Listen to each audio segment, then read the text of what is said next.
Well, I hope this microphone works with this camera. Welcome to an episode of trying not to get myself killed with a GoPro camera.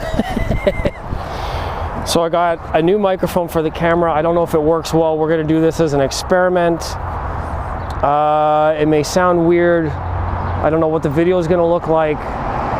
But I'm on my bike. I'm out here riding. We'll see what happens. Let's go. So I got this microphone in a pack of 2 from Amazon, and one of them didn't sound very well. So I'm using the one that I think sounds good, but it all depends on how I plug it into the camera. So we'll see what happens, and thank you for watching. I appreciate you guys being around and watching the videos and keeping up with my experimental vlog type of thing that only gets like 12 views every other day. It is quite windy today, so I'm using the fur over the camera. I mean the fur cover over the microphone in hopes that it's going to cut down the amount of wind noise, but I don't know. I will keep this video fairly short today. This is just a test of the new microphone and the GoPro angle, camera, lighting, what it all looks like. Yeah, so welcome back if you have been here before, and if you haven't, I'm a jackass. No, I'm just kidding.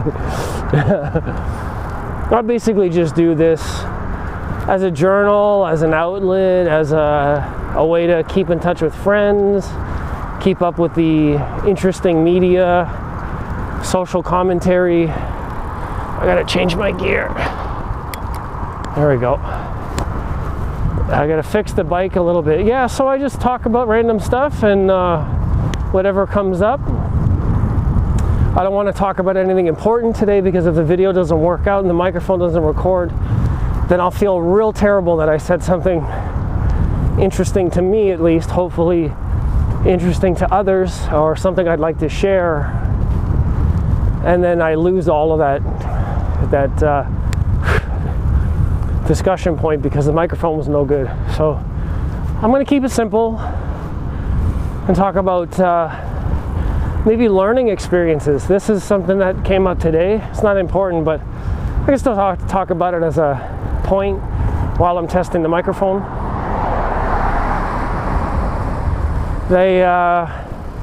One of the guys at work today was asking questions about the machines, and we have programs that are generalized programs for the machines that we operate. And now there are different types of machines that perform roughly the same functions, and they get wired differently, but they get programmed the same. So the question was, why is there different wiring if the programs are all the same? And then the machines basically perform the same functions. So my answer to the question was by asking other questions. So my method of teaching is one of helping others achieve their answer by coaching them through a thought process. I am a critical thinker, guider, teacher, and I believe in that. If you feed a man a fish, he'll have a full stomach for one day. But if you teach a man to fish, he will be fed for a lifetime. And I'm a believer of the second one, where I like teaching people to achieve certain things on their own and encourage them to do things on their own, thereby not needing help or assistance from anybody else, and being more capable on their own to then teach others, thereby strengthening society.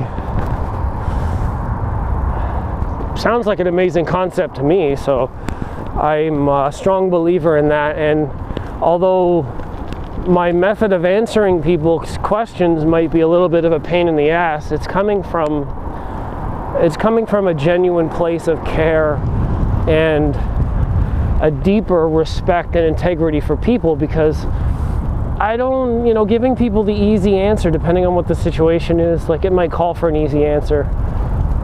But if there's some longevity in it, then I prefer to go the long way around, because I find that there's increased value in that. Long-term benefits from learning things that way, where your skills increase and